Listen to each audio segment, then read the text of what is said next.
Badan Pusat Statistik mencatat penurunan nilai ekspor batubara di sepanjang semester 1 2025 sebesar 21,09% secara tahunan. Di sisi lain, Kementerian SDM merevisi turun target penerimaan negara bukan pajak dari sektor SDM sejalan dengan pelemahan ekspor yang terjadi di tahun ini.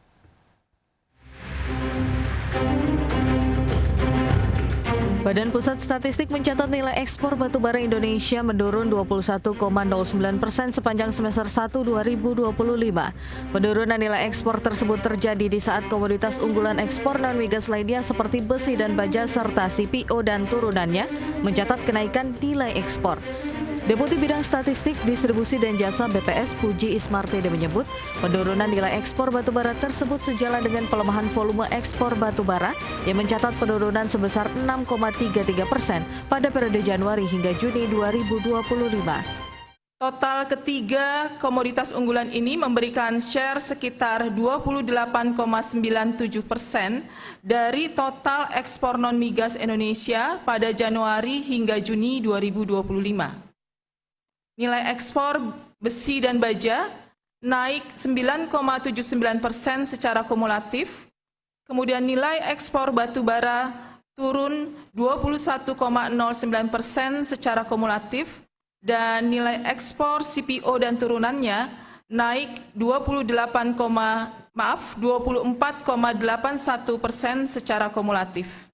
Sebelumnya, Kementerian Energi dan Sumber Daya Mineral memangkas target penerimaan negara bukan pajak dari sektor energi dan sumber daya mineral seiring dengan merosotnya realisasi ekspor batubara ke China dan India. Direktur Jenderal Mineral dan Batubara Kementerian ESDM Triwinarno menyebut target PNBP sektor ESDM untuk tahun 2025 telah disesuaikan menjadi Rp254 triliun.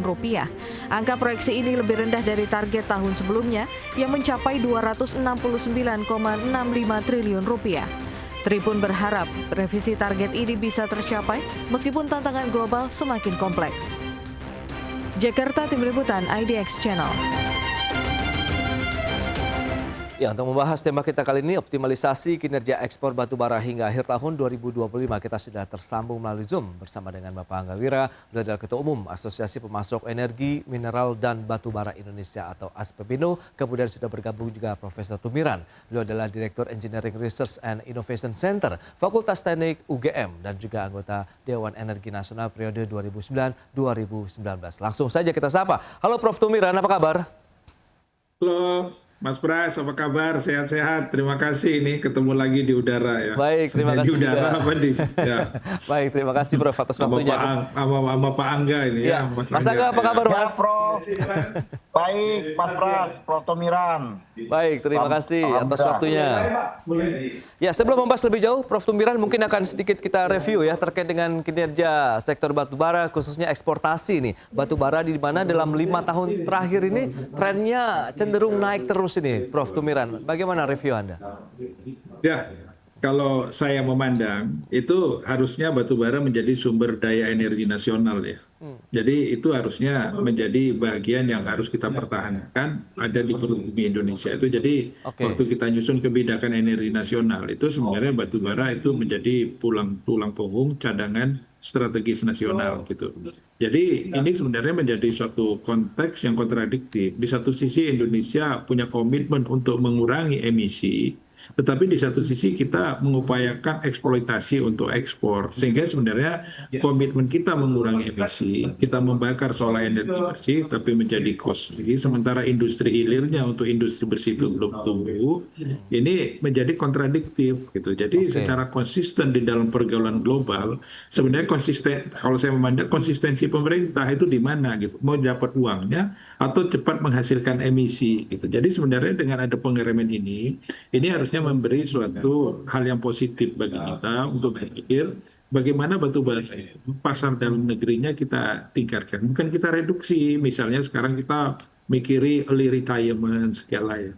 Itu mestinya belum diperlukan gitu. Tapi bagaimana demand ekonomi dalam negeri tumbuh, PLTU dengan proses energi bersih kita tingkatkan, sehingga pasar dalam negerinya kita tingkatkan, jangan pasar dalam negeri kita kurangi. Jadi harapan kita adalah pembangkit listrik yang ekonomis itu tetap bisa berjalan, tetapi prosesinya yang kita tingkatkan.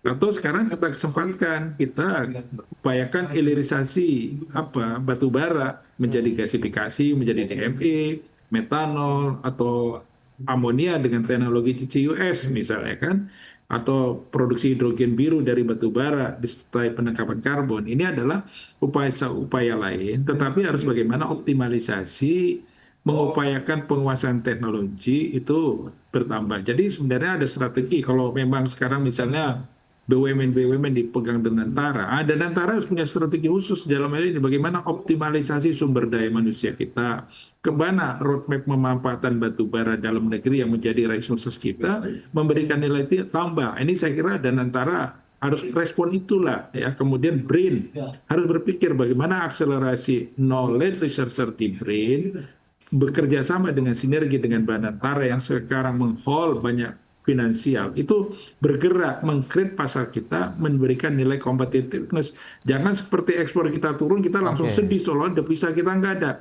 Devisa dioptimalkan dengan transformasi knowledge skill. Saya kira gain faktornya akan menjadi tinggi, Mas. Gitu ya, Mas. Itu dia hilirisasi berarti intinya kalau kita cermati sebagai sumber energi nasional begitu dari sisi batu bara. Nah, SPPindo sendiri melihatnya Mas Angga bagaimana nih dengan kondisi yang ada? Mas Pras tadi Prof Tumiran highlight-nya sangat paten itu. Oke. Jadi 20 tahun terakhir ini kan boleh dibilang kita terselamatkan karena batu bara nih, Mas Pras. Ya. Cuman hasil dari batu bara ini tidak pernah diinvestasikan lagi ke pengembangan daripada batu bara itu sendiri, Mas Pras. Oke. Gitu loh. Nah yang ini yang harus sudah dimulai dipikirkan dari mulai sekarang sehingga inovasi-inovasi dalam pengembangan energi berbasis batu bara itu bisa sangat berkembang. Itu kata kunci tadi yang saya lihat perspektif dari Prof Tumiran ya. Dan jangan sampai seolah-olah ada dikotomi antara ekspor dan domestik. Ya kalau bisa memang dia dimanfaatkan yang maksimal itu untuk domestik gitu loh, ya kan? Untuk domestik, tapi sekali lagi juga perlu dengan suatu harga yang ekonomis juga, Prof Tomiran gitu loh. Kalau dengan harga DMO seperti sekarang ini $70 kan, waduh kita di penambang itu udah kepayahan, Prof Tumiran. SR kita udah makin lama kan makin biaya kan, bukan makin efisien, karena di batu bara ini kan pastinya makin lama kan biayanya makin tinggi juga, Prof, gitu loh. Jadi kan ya jadi pemerintah pun juga harus adil dalam melihat industri ini gitu loh. Jangan industri ini hanya dilihat sebagai sumber income saja tanpa pernah diberikan suatu insentif untuk pengembangannya. Jadi ya kalau saya mengambil istilah Pak Menteri, sampai ayam tumbuh gigi pun misalnya ya, kalau tidak ada suatu kebijakan yang komprehensif, insentif yang tepat untuk menggairahkan industri batu bara kita, ya nggak akan pernah ada hilirisasi itu bisa berjalan gitu loh, ya kan. Nah ini yang harus pemerintah mulai menyisihkan sebagian dana yang didapat dari industri batu bara ini untuk pengembangan. Begitu juga misalnya yang di industri sawit itu kan ada, Prof, ya kan.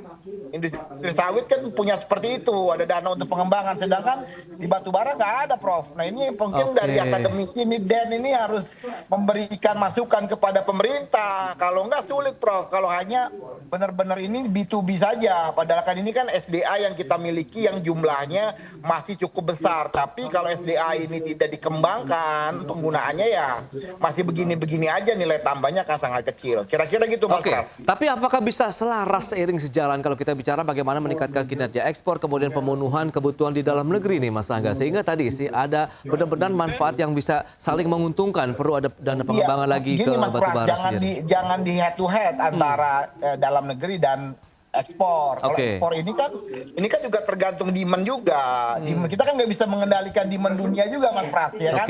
Masing-masing kan punya kebijakan dalam negerinya, apalagi semenjak ini kan semua orang kan semuanya inward looking ya, Mas Pras ya, lebih mengedepankan kepentingan dalam negerinya. Jadi kita nggak bisa bicara yang nggak bisa kita kontrol. Pemerintah negara harus hadir membicarakan konsumsi di domestik. Kalau konsumsi luar ya susah ya. Kita hanya bisa melakukan diversifikasi market juga gitu loh. Cuma kan itu jumlahnya kan juga nggak signifikan karena kan negara-negara industri ini kan masih di China kan. Mau yang lain-lain kan oke lah berkembang, cuma kan nggak signifikan kalau kita mau bicara diversifikasi market juga, Mas Pras. Baik, baik. Nah, Prof. Tumiran, lantas bagaimana solusi ataupun strategi yang perlu diterapkan begitu baik dari sisi pemerintah, pelaku usaha begitu untuk menjaga keseimbangan tadi antara kebutuhan meningkatkan kinerja ekspor, sementara di satu sisi pemenuhan dalam negeri juga bisa terpenuhi di MO-nya misalnya. Ya, kita ini kan selalu kalau saya lihat ya dari planning pemerintah itu kan selalu panik dadakan gitu. Oke. Ya, jadi tidak pernah mau melihat tentang bagaimana situasi global dalam perspektif jangka panjang gitu. Itu sebaiknya dipelajari gitu. Jadi harusnya seperti di bidang Pak Angga tadi ya. Dalam negeri itu menjadi priority dari pemanfaatan sumber daya gitu ya. Tetapi ekspor itu hanya opsional untuk tambahan karena added value batu bara itu lebih tinggi daripada instant money yang kita peroleh dari luar gitu. Jadi misalnya untuk sektor listrik ya Mas Bayu, saya coba sih.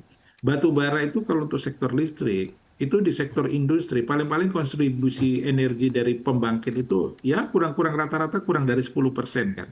Oke. Dari struktur cost produk gitu. Nah, dia kompetitif gitu.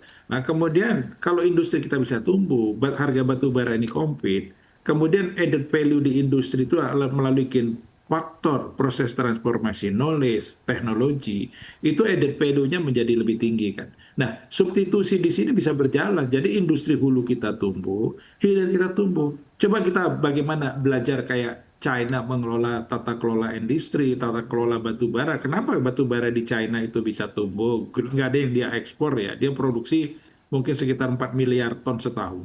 Itu sektor hilirnya tumbuh. Industri batu baranya juga tumbuh, kekurangannya diambil. Nah sekarang kenapa pasar Cina juga berkurang? Karena dia akselerasi persentase EBIT-nya dinaikkan. VP aja dia sudah punya lebih 400 giga, belum Bayu, belum dia reduksi penggunaan itu. Kemudian dia menggunakan teknologi pembangkit yang lebih efisien penggunaan batu baranya gitu. Jadi konversinya menjadi lebih efisien. Sekarang misalnya batu bara dia bisa 43% ya. Oke. Dengan proses yang lebih clean. Nah, ini kan dinamika yang dihadapi oleh mereka. Jadi secara kebijakan, implementasi teknologi, pengembangan SDM, meningkatkan competitiveness, itu bersinergi. Kekurangan kita selalu yang terjadi ini, selalu meletakkan kebijakan itu seolah-olah tanggung jawab sektor. Sebenarnya kalau kita mau mengolah pasar batu bara dalam negeri, memberikan nilai tambah, itu sinergi keuangan antara Kementerian Keuangan, ESDM, perindustrian, itu harus bicara jadi satu. Gimana industri hulu batu bara kita tumbuh, ya, secara baik, ekosistemnya juga berkembang. Bagaimana kebijakan fiskal pemanfaatan pendapatan dari sektor batubara itu untuk menjaga sustainability. Bagaimana industri yang harus tumbuh itu dengan optimalisasi gain faktor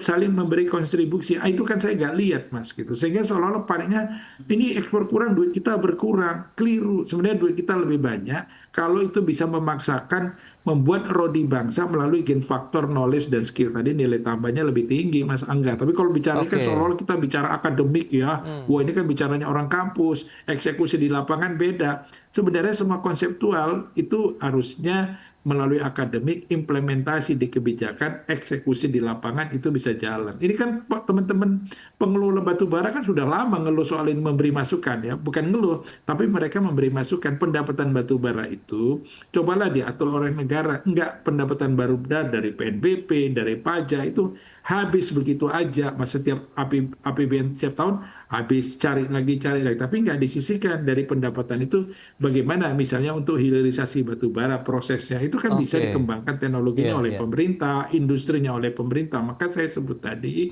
dengan kejadian ini Danantara ambil alih dong dengan pendanaan yang cukup besar yang dikelola. Bagaimana optimalisasi industri teman-teman kita ini kalau mati itu lapangan kerjanya gimana?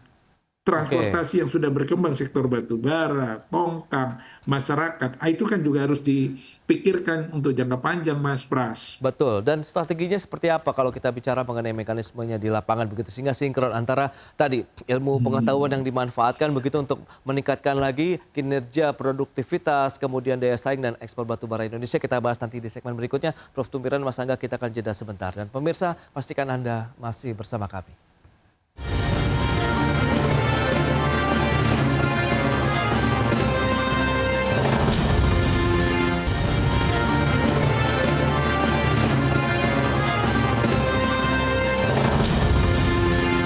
Ya, terima kasih Anda masih bergabung bersama kami, dan berikut ini kembali kami sampaikan data terkait dengan volume ekspor batu bara. Kita akan cermati bersama seperti apa trennya dalam beberapa tahun terakhir. Dari tahun 2020 sampai dengan 2025 kita lihat volume ekspor batu bara Indonesia menunjukkan tren kenaikan. Dari tahun 2020 405 juta ton, kemudian meningkat di tahun 2024 ini menjadi 558 juta ton untuk ekspor batu bara Indonesia. Dan selanjutnya kita akan lihat bagaimana dengan sisi volumenya. Volume ekspor batu bara di tahun 2025 periode Januari sampai dengan Juni 2024 kita sandingkan dengan Januari-Juni 2025 mengalami penurunan 6,33% ini pemirsa, dari 196,65 juta ton turun menjadi 184,19 juta ton untuk volume ekspor batu bara. Dan selanjutnya bagaimana dengan nilai ekspor batu baranya? Ini dia di semester 1 2024 15,17 miliar dolar Amerika. Kemudian di semester 1 2025 ini ada penurunan sampai dengan 21,09% untuk dari sisi nilai ekspor. Karena tadi volume turun, nilai ekspornya juga ikut turun, begitu 11,97 miliar dolar Amerika Serikat. Dan selanjutnya bagaimana dengan produksi batu bara Indonesia? Kita akan cermati bersama. Di semester 1 tahun lalu 406,06 juta ton, kemudian di semester 1 tahun 2025 ini 371,66 juta ton. Ini juga sama, mengalami penurunan 8,47%. Itu dia beberapa data yang sudah kami sampaikan. Kita akan lanjutkan kembali perbincangan bersama dengan Profesor Tumiran, kemudian Mas Angga Wira. Ya, dengan beberapa data tadi yang sudah disampaikan, tantangan terbesar kalau kita lihat di semester kedua tahun ini nih Mas Angga, bagaimana Anda melihat supaya tadi antara tren penurunan yang terjadi begitu untuk sisi ekspor, volume, kemudian nilai eksportasi batu bara Indonesia bisa kita dorong lebih tinggi lagi di semester 2. Silakan Mas Angga. Iya, jadi saya catatannya tadi yang seperti Prof. Tumiran sampaikan, bahwasanya kan batu bara ini kan bukan sumber daya yang tergantikan ya. Jadi jangan juga seolah-olah dipush untuk selalu melakukan peningkatan ekspor ya. Jadi kalau menurut saya angka yang sudah ada saat sekarang ini, saya rasa itu udah angka yang moderat ya. Jadi estimasi ekspor kita di angka 400, mungkin sekitar 450.000 kan, sekitar sampai 500.000 itu saya rasa sudah angka yang ideal ya untuk pasar global ya. Nah, tinggal bagaimana kita mengoptimalkan serapan domestik dan tadi mendorong agar tercipta nilai tambah atau hilirisasi yang ada. Karena kan udah 20 tahun terakhir ini kan memang batu bara yang menjadi penopang ya, sumber penerimaan kita. Tapi kan kita kan hanya menjualnya at is seperti situ saja, Mas Pras. Karena kan kita nggak bisa mengkontrol konsumsi dunia ini kan, gitu. Konsumsi dunia ini kan di sisi lain kan juga kita punya kompetitor juga tadi yang seperti Prof. Tumiran sampaikan. Misalkan konsumsi terbesar kita kan di China. China pun juga sekarang mulai melakukan optimalisasi sumber energi dari dalam negeri, apalagi sudah banyak inovasi-inovasi yang terjadi di sektor industri, khusus industri energi ini, khususnya memang biaya mengenai solar cell itu kan makin kesini kan mungkin makin murah ya. Jadi ya automatically lebih baik orang menggunakan, apalagi mereka juga create industrinya tersendiri. Nah ini memang yang perlu difikirkan agar ekosistem yang ada di dalam negeri ya, supply chain industrinya ini masih bisa tetap terjaga walaupun terjadi penurunan ekspor ya gitu loh. Jadi kalau menurut saya ekspor itu akan stabil di kisaran 500 ribuan gitu loh. Tidak bisa juga kita berharap ada kenaikan ekspor terus-menerus dari tahun ke tahun gitu loh ya kan. Itu aja sih, karena kan pastinya kan ada yang mulai mereduksi juga penggunaan dalam negeri juga digunakan dari sumber-sumber energi lain. Jadi itu yang harus ada perspektif yang sama ya daripada pemangku kepentingan gitu. Dan tadi ya sepakat dari perguruan tinggi, pemerintah dan pelaku usaha yang harus melakukan sinergi. Dan mungkin tadi ada Danantara sekarang ini ya memang harus ada insentif ya terhadap industri ini supaya bisa ekonomis ke depannya. Tapi jangan apa-apa baru mau mulai dituntut misalnya punya IRR yang tinggi juga gitu kan. Nah itu kan agak sulit juga gitu loh. Ya kan? Nah, itu maksud saya. Nah tapi kalau misalnya Anda sempat menyebutkan tantangan terkait dengan harga di dalam negeri, domestik, kemudian serapannya, kemudian hilirisasi juga masih proses berjalan, dan ini juga menjadi satu hal yang perlu dicermati bersama seperti disampaikan Prof. Tumiran. Menurut Mas Angga, apakah bisa segera catch up begitu dengan harapan yang Mas Angga sampaikan begitu untuk pemenuhan konsumsi dalam negeri untuk batu bara? Iya, makanya ini kan harus ada kebijakan itu, jangan hanya dilihat dari sisi ekonomi sesaat aja, tapi kan harus difikirkan kebijakan ini untuk jangka panjang. Kalau harga batu bara ini hanya diharapkan menjadi harga batu bara energi murah saja ya sulit untuk ada suatu kreativitas dan inovasi. Ya orang akan begitu-gitu aja gitu loh. Sampai kapan kan gitu. Masanya kan akan hilang juga. Jadi kesempatan kita akan lost opportunity dengan strategi seperti ini gitu loh, ya kan? Baik. Nah, Prof. Tumiran, lantas bagaimana kalau misalnya Anda bisa merekomendasikan supaya tadi keinginan dari teman-teman pelaku industri batu bara juga bisa memenuhi kebutuhan ekspor, kemudian konsumsi di dalam negeri, tapi itu ada win-win solution terkait dengan harga yang juga kompetitif begitu, Prof. Tumiran? Jadi kalau melihat dari kejadian Mas ya, saya senang banget nih Mas Angga ini kan pemikiran sebagai pengusaha, tapi artinya sebagai ketua asosiasi beliau kan bersama teman-teman ada kesadaran kolektif ya bahwa batu bara itu untuk optimalisasi dalam negeri itu menjadi lebih baik ya. Ini catatan saya yang positif ya. Ini mestinya didengar. Jadi sekarang ini kan Mas kita lihat nih kontradiktif pemerintah, keluar Perpres 112. Udah itu Permen nomor 10 2025 ya tentang rencana penghentian PLTU. Ini aja kan suatu kontradiktif yang membuat kita itu nggak sehat di dalam negeri gitu. Kita konsumsi listrik baru 1.340 ya. Apa ya demand kita nggak naik gitu. Nah sekarang ini sebenarnya yang harus kita dengar sama-sama supaya kita bisa memikirkan industri batubara kita sebagai tulang punggung. Ini harus adalah kita misalnya roadmap industri kita ke depan seperti apa, pembangunan kita, hilirisasi. Nggak hanya hilirisasi itu dalam bentuk statement. Ya. Industri hilirisasi kita, rencana pertumbuhan ekonomi kita yang didorong oleh Pak Prabowo 8%, itu action plan yang dilaksanakan oleh kementerian terkait untuk mendorong 8% itu seperti apa, sektor industrinya gimana. Kemudian dari situ kita bisa proyeksi demand listrik kita seperti apa. Itu saya yakin kalau kita itu mikirnya cara kerja kita terstruktur, itu kita nggak perlu ada bicara early retirement. Pasti dibutuhkan batu bara lanjut untuk memenuhi pembangkit-pembangkit. Karena pembangkit-pembangkit baseload ini hanya yang ada sekarang yang besar itu kan bisa diakselerasi percepatan dengan batu bara gitu. Nah, tinggal teknologi batu baranya itu yang kita arahkan menjadi clean coal process, Mas. Ya, jadi yang konvensional menjadi super critical dan lain-lain. Nah, keekonomian batu bara ini tentu kita harus banyak bicara sama teman-teman asosiasi ya. Berapa biaya penambang yang benar, jangan dipatok gitu. Jadi biaya penambang margin mereka harus dikasih ada margin minimal ya yang harus dipenuhi sehingga ekosistem industri itu tumbuh gitu.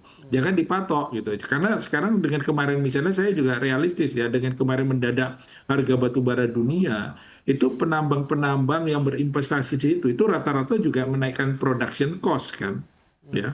Investor-investor atau pengusaha yang bergerak itu menaikkan nilainya menjadi naik, itu nggak bisa diturunkan lagi gitu. Oke. Nah ini kan pemerintah nggak bisa memaksakan itu. Jadi memang ekosistem itu harus dilihat. Jadi ya kalau nanti teman-teman dapat duit, duitnya kan diinvestasi lagi, diproses di dalam negeri gitu. Jadi saya kira sekarang udah berpikir waktunya bagaimana kita itu nggak usah begitu latah terhadap apa yang namanya emisi global gitu. Kalau emisi global mau kita kurangi, kemudian kita memaksakan pakai EBT, kemudian EBT-nya nanti kita masih teknologinya impor, produknya impor. Nah, ini kita dapat tapi kita nggak dapat apa-apa gitu. Yang kita harapkan adalah bagaimana growth ekonomi, growth industri, hilirisasi itu akselerasi penciptaan lapangan kerja itu bisa dipercepat. Model kita luar biasa itu yang harus sebenarnya skema. Saya sebagai pengamat sampai hari ini mohon maaf itu rencana pertumbuhan ekonomi kita itu belum lihat. Misalnya kemarin Danantara malah bikin SDM mau bikin university.